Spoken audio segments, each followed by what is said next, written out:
Ya, baik, bismillah. Eh, kita beragama harus ikut Al-Quran dan Sunnah, itu betul, itu wajib. Ya, pokok sepakat dengan itu. Tapi ketahuilah bahwa semua yang sedang menyampaikan, juga semua yang sedang datang, itu kita selalu punya musuh yang sama. Kita digoda oleh syaitan. Di hari ini kita akan menemukan bahwa nanti kelompok yang ini berkata mereka yang paling benar. Nanti kelompok yang itu mereka juga berkata mereka yang benar. Nanti di kelompok yang lain mereka berkata aku yang paling sunnah. Ya, maka gimana menyikapinya? Kami pernah tanyakan ini ke guru kami. Beliau menjawab dengan seperti ini. Kita cuma bisa doa, yuk.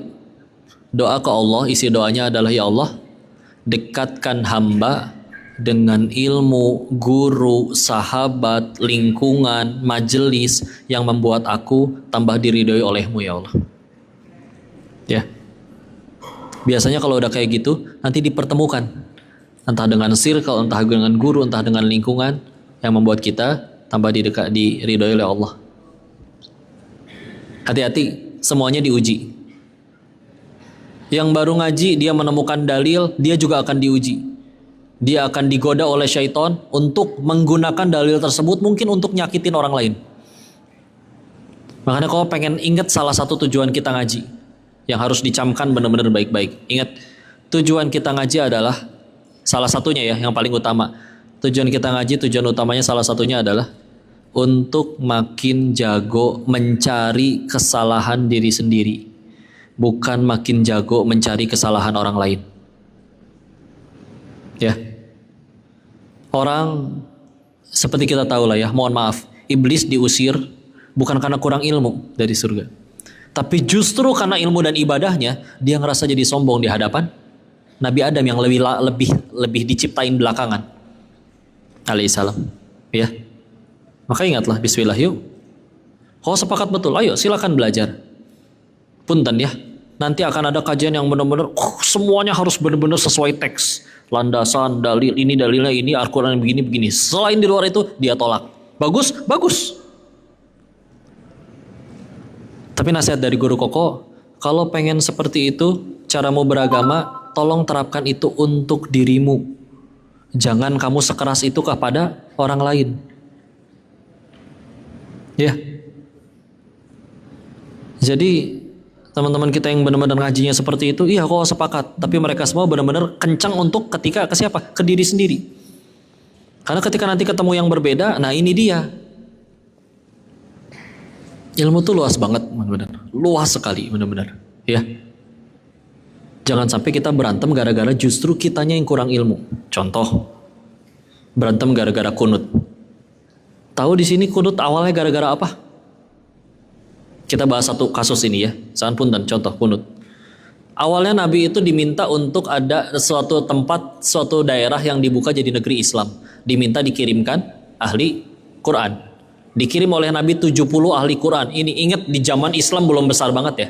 Jadi langka banget 70 ahli Al-Quran. Ternyata mohon maaf dibunuh. Nabi amat sangat marah dan kesal dan sedih. Maka sampai berdoa di dalam sholatnya, isi kunutnya di zaman Nabi waktu itu, berdoa menyebut nama orang dan minta Allah untuk melaknat orang tersebut. Coba bayangin, didoain oleh Nabi di dalam sholat lagi, disebut lagi namanya.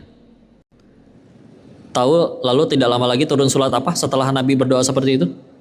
Turun surat ketiga Ali Imran ayat 128. Koreksi kalau salah saya, kalau salah ya, sambil kita cek nih. Ali Imran 128. Ya, betul. Bukan menjadi hakmu wahai Muhammad, apakah mereka akan diazab atau diampuni, ditegur Nabi. Semenjak dari itu Nabi menghentikan kunutnya. Jadi kalau kita misalnya ngelihat, kok kunut berarti boleh nggak? Ada hadisnya yang menyebutkan Nabi pernah kunut. Tapi kalau memilih nggak kunut gimana? Karena Nabi aja kunut tapi berhenti. Ya udah, aku juga nggak mau ikut kunut. Dua-duanya pakai landasan nggak? Dua-duanya pakai dalil nggak? Dua-duanya pakai dalil. Ya. Yang mana yang salah? Yang nggak sholat subuh. Ya. Kok abis itidal sami Allahu liman hamidahu rabbana walakal hamd, turunnya lutut duluan atau tangan duluan? Kalau ada dua buku sifat sholat ala Nabi ya. Satu dari Nasruddin Al-Albani, satu lagi dari Imam Ibnu Qayyim Al-Jauziyah. Yang satu pakai lutut, yang satu pakai tangan. Tapi ternyata dua rujukannya sama. Sama-sama di kitab Abu Daud, hadis Abu Daud. Satu di nomor 838, satu lagi nomor 840 dan 841. Bedanya apa? Yang satu riwayatnya lebih lama. Jadi Nabi setelah 60 tahun ke atas turunnya pakai tangan. Sebelum itu pakai lutut. Berarti boleh nggak misalkan kita pilih salah satu? Karena nggak mungkin langsung dua-duanya loncat kayak kodok gitu ya. Nggak mungkin. Atau lebih ngaco lagi turunnya kepala duluan, benjol. Berarti gimana? Dikompromikan kalau kata Imam Syafi'i. Bisa berarti ada dua jalannya. Karena memang berarti memang Nabi ngasih contohnya dua. Berarti kita boleh pilih salah satu. Emang nggak boleh? Emang beragama itu harus satu jalan aja? Sedangkan para sahabat ketika dulu di peperangan ada yang memilih tetap berpuasa karena Ramadan, ada yang memilih berbuka dan mereka tidak saling mencela satu sama lain. Atau ketika disuruh oleh Nabi, jangan kalian sholat asar sebelum sampai Bani Quraizoh. Begitu nyampe mereka perjalanan ternyata, wah ini kalau misalkan terus jalan udah maghrib. Akhirnya ada yang sholat asar di jalan. Ada yang tetap ikut Nabi. Aku tetap kata Nabi harus sholatnya di sana. Tapi akhirnya jadi kodok asarnya. Karena nyampe sana udah nyampe waktu maghrib. Dua-duanya datang kepada Nabi. Nabi gimana? Ketawa. Dua-duanya benar. Ya. Maka lihatlah, ilmu itu luas sekali. Tapi ingat juga tujuan kita ngaji dan mencari ilmu itu untuk apa? Untuk kita makin jago mencari kekurangan diri sendiri. Silakan boleh keras kepada diri sendiri. Sebagaimana ada teman-teman kita yang ngajinya benar-benar teksnya begitu-begitu. Dan itu bagus, silakan. Karena itu jalan yang paling selamat. Karena takutnya salah kalau misalkan diinterpretasikan dengan cara yang lain. Kita bukan ahli tafsir, kita bukan ahli hadis. Tertulisnya begitu, silakan. Tapi ketika ketemu yang beda, tolong jangan berantem. Nah, gitu aja. Ya. Dan semakin kita nanti banyak belajar, Kak, tahu makin banyak tafsir, tahu makin banyak ilmu, kita akan melihat, oh ternyata memang seluas itu. Ya. Dan siapa yang paling beruntung? Yang bisa menjadikan dirinya selalu tambah dekat kepada Allah. Tanpa harus berantem, apalagi ngafir-ngafirin orang atau bidah-bidahin orang. Sana koko, silakan ikuti, benar. Yang mana aja yang menurut istiqoroh dulu kalau perlu. Saya pengen ikut kajian ini. Dan lihat nanti, kajian yang berhasil itu bukan yang pulang dari situ langsung hafal semua ayat dan hadis yang dibacakan di dalamnya. Tapi yang pulang dari situ, tambah dekat sama Allah.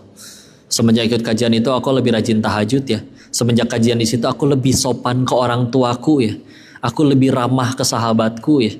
Tentu bukan ramah dengan yang bukan mahram ya. Ini karena ini akhwat jadi dengan sesama akhwat. Jadi kalau misalkan hasilnya seperti itu, maka bismillah itu kebaikan majelis itu bagimu. Ternyata nanti ada yang salah disampaikan. Iya, kita filter. Makanya dengan ilmu itu kita punten ya, di Indonesia ini beragam. Yang saklek banget ada, yang sebebasnya juga ada ya. Sampai akhirnya ini udah terlampau nyeleneh nih. Ya itulah pentingnya tadi kita doa, ya Allah dekatkan hamba dengan yang membuat hamba tambah dekat kepadamu. Nanti biasanya akan dipertemukan. Ya. Dengan majelis yang cocok, guru yang cocok, ilmu yang cocok, kitab yang cocok. Dan muaranya satu, membuat kita jadi rahmatan lil alamin. Jadi sebaik-baiknya hamba tambah dekat sama Allah. Gitu dulu mungkin ya. Allahu a'lam bishawab.